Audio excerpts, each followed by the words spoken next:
I want to get a little update on the roster, how things are going, but let's get a little update on you. I know you've changed schools, got a new coaching gig. Can you talk to us about what you're up to? For the first time in my life, I've lived in 3 different states over the last 6 months, so I'm sure my wife is really happy with me. We moved as soon as Lark's season was done. We moved from the state of Wisconsin down to Louisiana, and I spent 4 months in Louisiana as the associate head coach at LSU Alexandria, and to be honest with you, it was not necessarily a great fit for me and my family and as far as location, and a new opportunity presented itself in Indiana, where I grew up, and right where my wife grew up as a kid, and it was just a great opportunity for us to go back towards home. And now I'm the pitching coach and co-recruiting coordinator at Indiana University Southeast. We're off to a great start. We're 17-9 right now and second in conference, so hopefully we keep that up and win some ball games. 2018 last year was a pretty special year. We made the playoffs for the first time. The first half we were 24-12. Second half I think we lost some arms, and we went from winning games that were 6-2 to losing them 8-6. But we Workington and those guys were awesome the whole way through. But tell us what you learned from that experience, what that team was like last year, and how you're kind of prepping for the 2019 season to make it even better.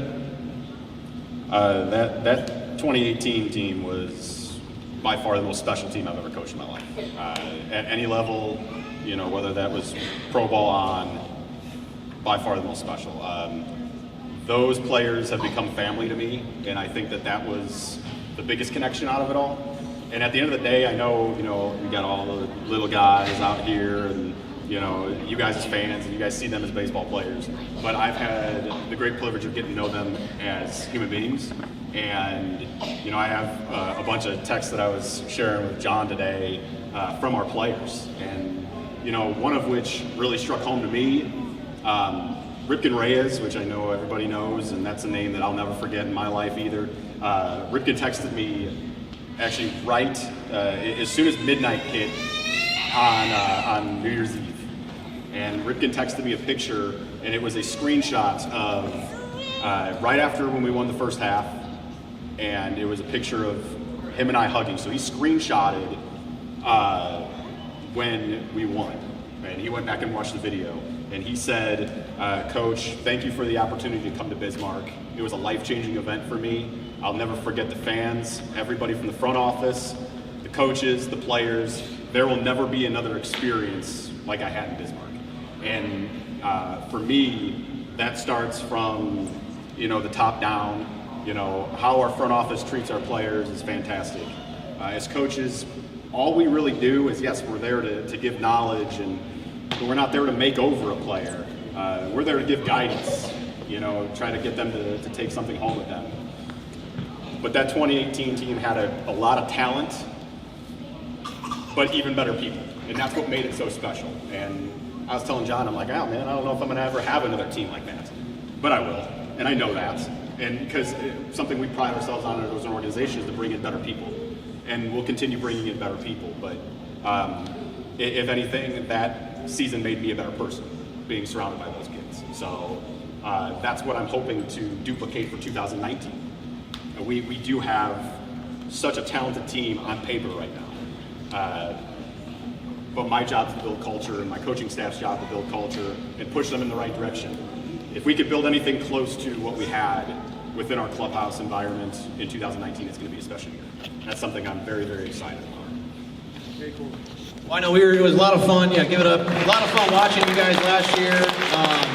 It was a great, great team. It is unfortunate. I know he was telling me Ripken Reyes, Matt Workington, some of these guys that were juniors, they can't play now their senior year, but they were texting them, hey man, are you sure we can't come back? So they really enjoyed their time in Bismarck, which again, I think that speaks a lot to you guys, the fans, for making an unbelievable experience for them to play. So as we look into 2019, I know we've been announcing some things on Facebook of some of the new players we have, but can you maybe share two of the most exciting players to watch this year for some of our fans to kind of be maybe the all-star radar to be looking out for that you're most excited about?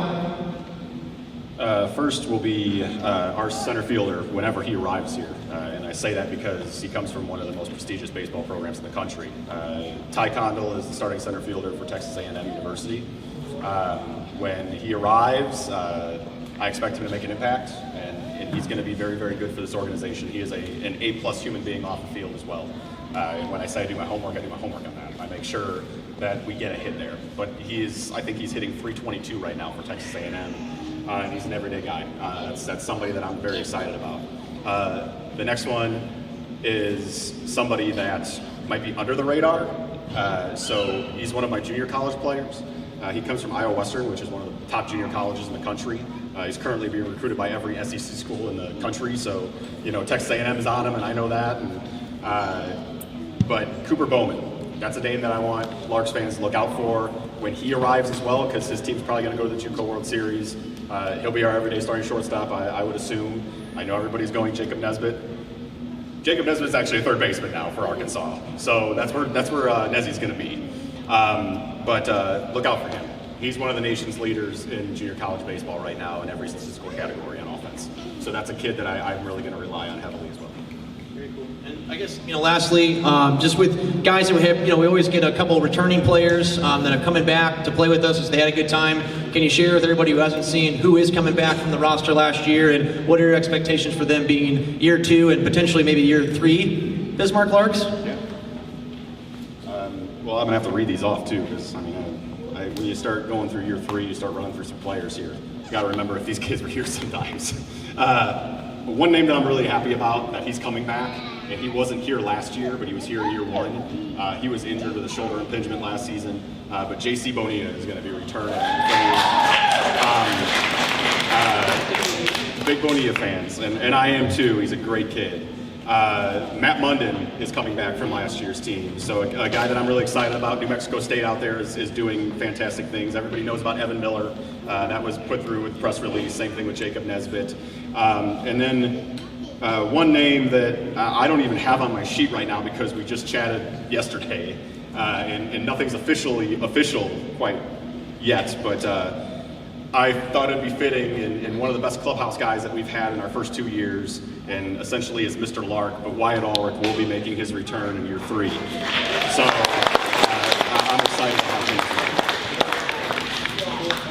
All right, well, we really appreciate it, Sean. Sean flew all the way out here just for this event to be here to talk with you guys. So if you have any more questions about the team, the roster, Sean's going to be here afterwards signing autographs. Please pull him aside. We think Glenn and our new mascot are going to take a lot of the pictures, but you can take a picture with Sean too. He doesn't charge anything, I promise, and he would be glad to take a photo. So let's give it up for head coach Sean Repay. Thanks, Sean.